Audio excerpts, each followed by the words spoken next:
Hello, today I'm going to be making a tutorial on how to get your microphone to sound like mine. So, I'm using a Blue Yeti. I have tried messing with the Blue Snowball before. I decided I like the Yeti better. And I'm going to, this isn't going to be a review. This is just going to be getting my settings and why I have them how they are. Okay, so first off, these microphones are not plug and play. I would maybe even say that they're kind of hard to use, okay? They make things sound better, but they also can make things sound worse depending on your situation, okay? So if you're coming to this and you don't like the sound, hey, hopefully I can help you out. I was in the same boat. I didn't like my Yeti whenever I first got it. I kept using my headset mic because the noise isolation was really good. The quality wasn't as good, but the noise isolation was good. But if you can isolate some of the noise with this mic, then obviously it's a win-win. So I'm going to tell you how to kind of do that. So on the microphone, I'm going to go ahead and start with the physical side. There are knobs on the back of it. I'm speaking into the front, so I'm not going to turn it around and show you. I'm not even recording a video though, so that's fine. Anyways, on the back, I have my gain knob all the way down. I adjust it with software. I don't actually know for a fact if one's stronger than the other, the software or the hardware, but I just have mine all the way down. Now in software, I have mine at 65. Depending on how your background noise is and how loud you're peaking whenever you're talking at your highest that you're going to be talking, or the loudest sound, you may want to turn it up or down if you're never ever going to get into a situation in which you'd yell if you're only doing like for example, I do a lot of improv things, so sometimes it's funny for me to yell. It's not funny for me to break your ears, or I mean, sometimes it is, but generally speaking, I like to try and stay away from that. So I have my audio prepared just in case that happens, okay? So it won't peak.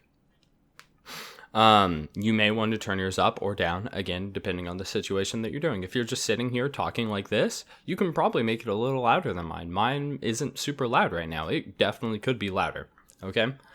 And there are obviously pros and cons to editing it afterwards with software. You're gonna not quite get it as good. If you can nail it on the first try, you should probably try and do that, just so there aren't any chances for the quality to degrade.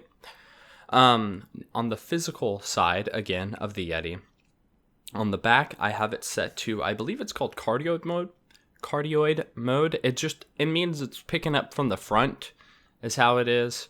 That's the setting that I have, the one that picks up from the front. I believe it looks like a little ghost, kind of. It's like a circle with a dent in it, okay? Just picture a Pac-Man ghost. So if you see the little ghosty, that means you have it. Like I have it. You can mess with everything, see which one you like more.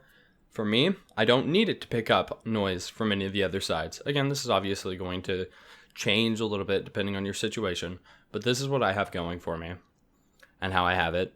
Now, this is making it where I do have some background noise, so I have it down a little more than you may have if you have a perfect environment in which you don't have background noise. You may be able to crank it up. If your voice isn't going to be elevating and then going down and up and down and up, you may be able to raise it up higher. You may want to use different settings, but for me, I have noise in the back, and I also have pitch changes, or maybe not pitch, just volume changes in increments, up and down, up and down, up and down. So I try to not have it up too high. Like this is pretty much my baseline is a little lower than it normally would be if it was being ideal and if this is actually how I was the entire time, but it's not. So I have it down a little bit, give it a little bit of wiggle room. And then I have the gain down lower because of the background noise. Also, I edit out my background noise. I'll let you hear what it sounds like right now. And then obviously the whole rest of the video has been with it edited out, which there are pros and cons to that. Sometimes you can end up messing it up. It would sound better if you didn't have the noise to begin with, but it's really not that difficult to tinker with and edit it out. So if you end up having to do that, it's not a big deal. I wouldn't worry with it too much. Just make sure that you allocate a little bit of blank space so you can get a sample of what you want to take out, okay? So for example, in the beginning, whenever I'm speaking, I don't speak, okay? First few seconds, just complete silence. The longer you have and the less hiccups in it, the better it is. But those are obviously ideals. I mean, you may have some weird noise that pops up in the middle of it and you had no idea that happened and not be able to get quite as good as you want it to be. But yeah, I just allocate a little bit of time at the beginning or the end of you just not talking at all, just letting all the background noise be in. If it's consistent background noise, you can take care of that pretty well. If it's weird, sporadic, like you'll never hear that sound again, but you hear a bunch of like weird sounds, then that's going to be pretty difficult.